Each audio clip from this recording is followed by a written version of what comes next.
I think this is the first time that I was able to abide in awareness. I don't know for how long, uh, because usually when I start getting the feeling of it, I get excited or I get agitated and I step out.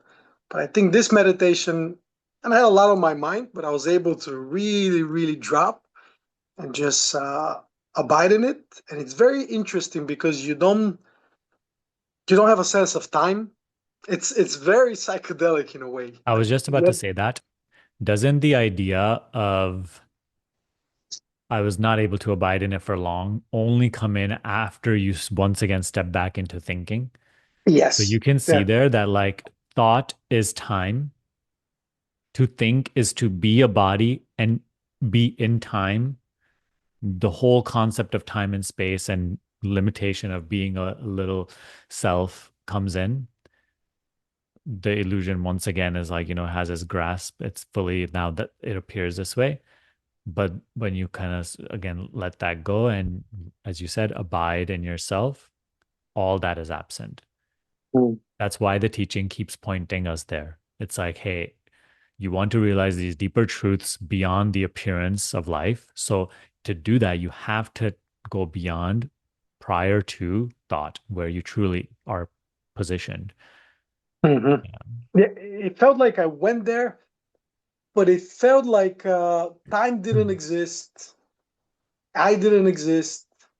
Um, it wasn't scary as I expected to be, because usually, like when you're at the door of that place, because I think I've been for moments I've been there, but then I shook myself out. I'm like, oh, what was that? But this time I was like, fine, let's go. So it feels very difficult to abide in it. I know it requires lots of training, a lifetime of training, but it feels difficult to abide in it when you are with people. Maybe we'll get there when you're having a conversation. I can only imagine what will be the feeling if you're not there when you have a conversation. Or like when you speak, I know when you speak, you don't have an agenda. You don't do those meditations before preparing what to say. It comes from that place. But that's very, it seems like a very maybe far, maybe no, because No, the I don't think concept of that. distance is Don't not. think that Yeah, though. Yeah. yeah. You can say that lightheartedly, but don't really ever believe into that. But other than that, like in your own sit down practice, at least, like have no fear. Like, what is afraid? It is just the person, right? Like Mhm. saying, I'm afraid. But that's where your discernment is coming in. The person that is saying, I'm afraid, is the perceived experience. The fear is not yours anyway, right? So this is not about like going somewhere you haven't been or where you're going to a new place. There's fear of. You are just acknowledging where you always truly are, aware of experience from. So, how I can mean, that be scary at all? How can being what you truly are be scary at all? If it is scary, see for whom is the fear. If the fear belongs to not you, then why is it so important? Right? That no, which but claims to have fear is not yourself, is a perceived object. So why take on that fear? Why believe yourself to be afraid? Not sure. You see fear. well, because you step out of duality, well, out of non-dual, you step into duality, and then everything appears again. But if you want to be inside, be non-dual, to be in that space, yeah, I would assume nothing. There's no fear there. There wasn't fear. There wasn't anything there. It only appeared when I stepped out. And what is very interesting is that as soon as I stepped out, I was like, nice, I got it. Like my ego became so strong that I decided not to try, not to try again. I was like, no, that was good. That was good. I kind of got it. You're good. You're good. That's not. But Yeah. it's so funny because my ego was like, yeah, good, good, good for you, brother. You did it. And I Yeah. didn't try to go back. That's the thing. Don't be satisfied with these crumbs. Yeah. Do not. Do not Yeah. be, yeah. That's the thing. In any true moment of insight, As I'm reading here too by Venkat, he said, often I also get so excited when I get close to awareness, then end up chasing.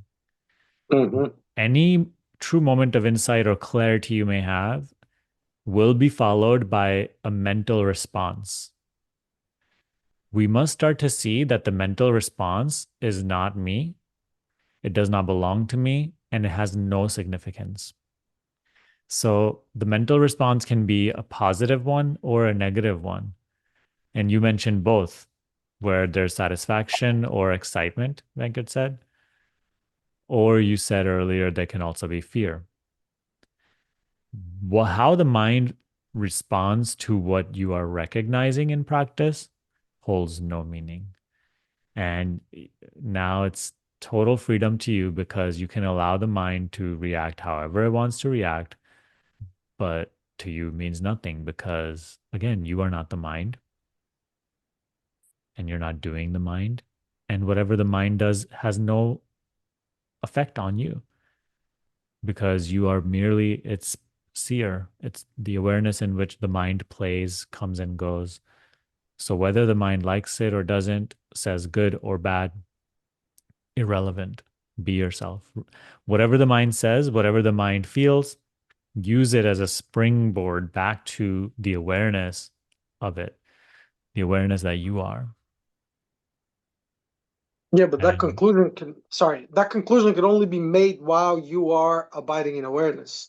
When you're not in awareness, you need to have some kind of a hook or some kind of something to remember that. Because I don't, everything is real once you step out of abiding in awareness. Everything is real. Like, there's no way for me to recognize, like, I get enchanted by the mind, by everything, and it's like the recognition is available only while you're in awareness, for me at least. After that, it's just a memory of, oh, that was it. Yeah, so maybe, and then it becomes more thinking.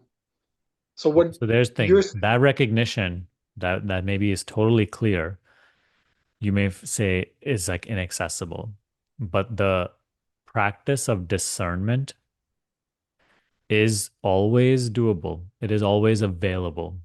It may again, it may not be always doable, but it is always available to be tried. So when the mind is either projecting excitement or fear, you may not have that moment of clarity of what you are, but you may remember to practice. Or like, hey, I can try, like, okay, let me see what's going on here. And you can discern and see, is this excited mind the subject or is it a perceived object? Is this excited or is this fearful mind self? Is this what I am? Or is this something I see? Hey, what didn't exist before, now it is appearing to be, and then it ceases to exist. Yeah, that's the key thing with self-inquiry. You may not always be clear on your true position, but the discernment practice you are committing to that, like, the mind keeps arising and saying and projecting all of these things. And now I'm discerning, separating, and seeing what I am versus what I am not. I'm not just taking experience at face value anymore. I'm really just looking a little deeper, a little closely with a magnifying glass and seeing what I really am versus what I only appear to be, no matter how strongly.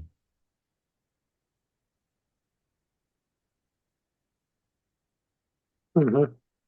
When we commit to that discernment, those moments of crystal clear clarity, they start to happen more frequently. And they are no longer as special. They're like seen more and more like, hey, that's just my true place of being. That's where I always know for experience from. Whether in that moment I recognize that or not, that's always my place of being from where experience is being perceived. And that is, gradual clarity that that's my true nature, not this body. Mhm.